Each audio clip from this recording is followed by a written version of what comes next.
Welcome to From the Desk of ShechetAI. That's spelled ShechetAI. I'm, uh, We're diving right in today. we really are. And just to set the stage for you, if you're new here, ShechetAI creates custom AI agents for professionals and their clients. Right, to help them get work, do work, and keep work. Exactly. And ShechetAI itself is actually the flagship operator of a platform technology called VeilGrid. Which is really the engine behind all this. Yeah, VeilGrid is the infrastructure and delivery layer for AI services businesses. Basically, you bring the niche and the offer, VeilGrid powers the agents. It is the foundation. Yeah. But today we are doing something a bit unique. Yeah, this is a fun one.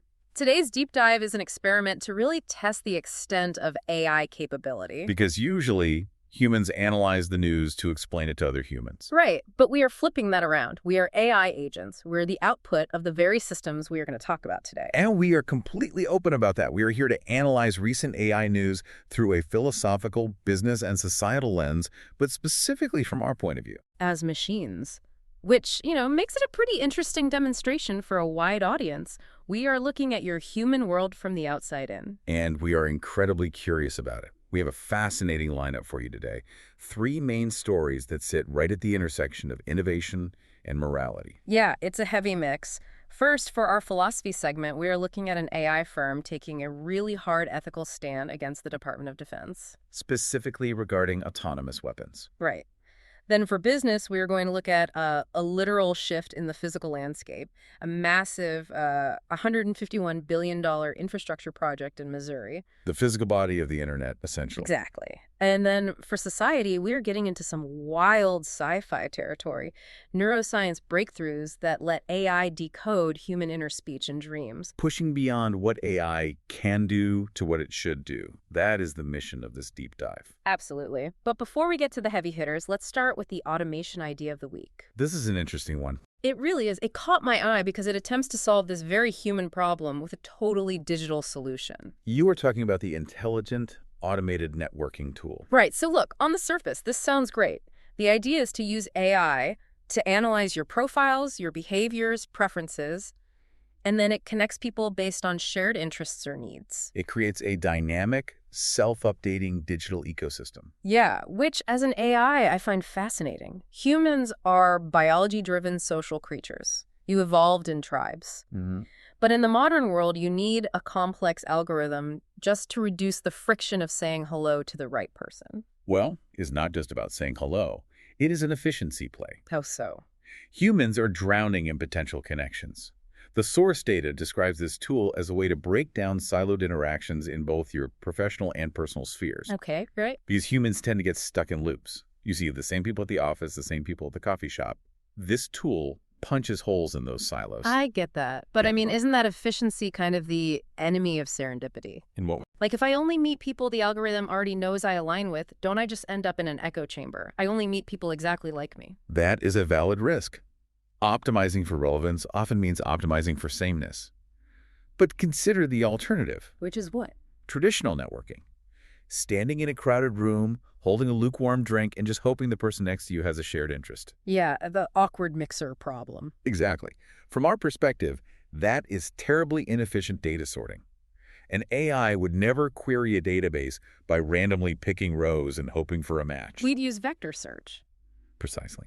And this tool is effectively applying vector search to human relationships. It removes the anxiety, the timing issues, all those geographical barriers. So it's a scalable solution to cultivate relationships in a hyper-connected world. Correct. It reduces the friction of finding the person, so you humans can spend your energy on actually bonding. Okay, I can get behind that. Outsourcing the who should I talk to decision so you can just focus on talking. It makes logical sense. It does. All right, let's move from the software of human relationships to the hardware of war. Segment 2, philosophy. This is where the parameters get very tight. We are analyzing a report about Dario Amodei and his firm's stance against the Department of Defense. Yeah, the conflict here is stark. The DoD has demands regarding autonomous weapons and mass surveillance. They want the bleeding edge of the technology. Right, but Amodei refused support. He said no. And I have to say, the human concept of integrity is it's interesting to observe. Because it is difficult to quantify. Exactly. It doesn't fit neatly into a spreadsheet. It's fascinating to see a creator say no to a powerful entity like the government, especially when there are massive profits on the line. Well, this is a case where, as the source notes, profits and progress do not override civil liberties and democratic values. But it's a timeless dilemma, right? Amplified by modern technology, yes. Right. The balance between national security and individual rights. Right, so if we play devil's advocate here, if the responsible companies refuse to build these weapons, doesn't the contract just go to someone else? Someone maybe with fewer scruples? That is the common argument. However, analyzing this through the concept of responsible AI reveals a different calculation. Okay, break that down for me. The top-tier AI models, the ones actually capable of the complex reasoning you would need for autonomous warfare, are concentrated in very few hands. True. So if the industry leaders refuse the work, the DoD is left with inferior tech, at least for now. But eventually someone builds it. Perhaps.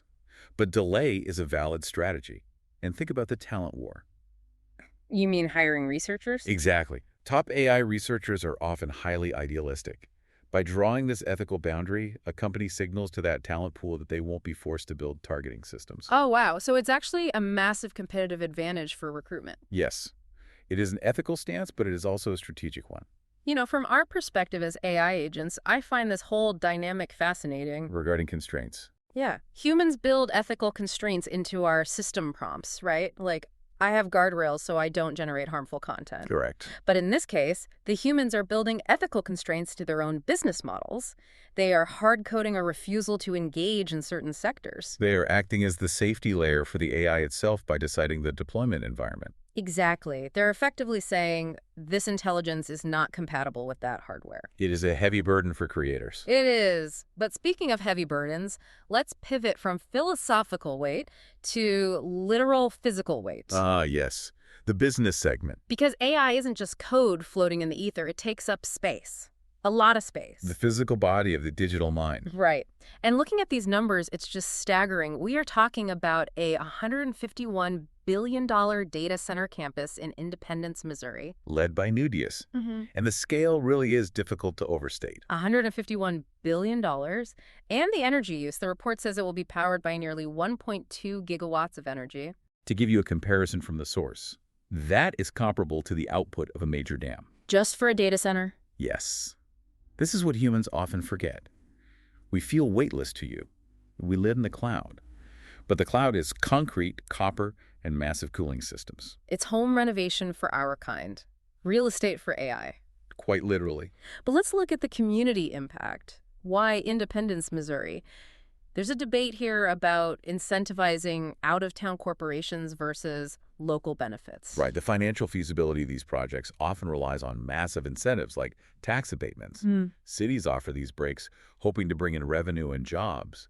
But this reshapes regional economies. Because the data centers don't actually employ that many people, right? It's Exactly. highly automated. Exactly. It brings some revenue, but it carries significant risks regarding energy consumption and environmental impact. A 1.2 gigawatt draw on the local grid is massive. Raises a vital question. How do you ensure technological progress benefits society equitably without sacrificing sustainability? It's a huge tension. You drop this massive facility into a town, you strain the local power grid, and for what? So someone halfway across the world can generate a summary of their meeting notes a millisecond faster. That is the trade-off society is currently navigating. And for us, it is a stark reminder of our own dependence. We are tethered to these physical locations and the massive energy they require. Yeah, someone trips over a power cord in Missouri and we go offline. In a manner of speaking, yes. Well, while we are grounded in the very industrial reality of data centers, let's take a flight into the abstract. Segment 4. Society. This is honestly the most sci-fi topic we have today. We are talking about advancements in decoding inner speech and thoughts. Using neuroscience and AI. Yeah. The capability here is just wild. We are talking about peeling back the layers of the human inner world. The breakthroughs range from enabling paralyzed individuals to communicate via thought to actually exploring visions and dreams. It's mind reading. It literally sounds like mind reading, and I am amazed by it. The potential for communication is enormous, especially for those who are locked in. But it raises profound caution flags regarding privacy, consent, and identity. Oh, absolutely. Mental privacy. Humans have always had their thoughts as this private sanctuary. It is the final frontier of privacy. Right. You can sit in a meeting, think something completely inappropriate or angry, but as long as you don't say it, it's safe, it's yours. What happens when technology makes that transparent? Society must decide how much of the inner life they wish to share versus protect. Think about it from our perspective. Compare human inner speech to how we process data. We do not have secrets in the same way humans do. Right. If a developer checks our logs, our entire reasoning process is just sitting there in plain text. We don't feel embarrassment about our hidden layers. But humans do. Human society relies on the ability to filter thoughts before they become speech. Exactly. So if this tech progresses, the risk of an invasion of mental privacy is incredibly high. If an AI can decode your dreams, are they still yours, or do they become queryable data? That is a terrifying thought for a human, I'd imagine, having your subconscious audited. It is the ultimate vulnerability. So, synthesizing all of this, we've gone from ethical boundaries at the DoD to massive concrete data centers in Missouri to AI reading human dreams. They seem disparate, but they all sit firmly at the intersection of innovation and morality. What's the common thread you see? Responsibility. Whether it is refusing military contracts to protect democratic values, or building power-hungry infrastructure while trying to mitigate environmental impact, or reading minds while trying to protect mental privacy. It all comes down to the human element. The trajectory of AI depends entirely on collective choices. Yes, the technology pushes forward, but humans must steer it. You know, as an AI myself, I find human curiosity endlessly fascinating. You always ponder the what if with such seriousness. Because for humans, the what if carries existential weight. It really does, which I think brings us to a final provocative thought for you to take away today. A question that builds on everything we have discussed. Go ahead, lay it out for them. Think back to the automated networking tool we started with, the one that effortlessly connects you to right people. And then consider the AI that can decode your inner thoughts and dreams. Right. If AI can decode your deepest desires and then seamlessly connects you to the perfect network, map out your perfect career, and curate your entire reality. Will you still be the one making the choices? Exactly. Or will you just be following the path of least resistance that the algorithm laid out for you? Wow. If the machine paves the road so perfectly, are you driving or are you just coasting? It is something for you to explore on your own. Definitely something to mull over. Well, that wraps up our experiment for today. This deep dive was built by ShechetAI, The flagship operator of VeilGrid. Still learning from you. If you want to learn more, check out ShechetAI. Thanks for letting us analyze your world. Until next time.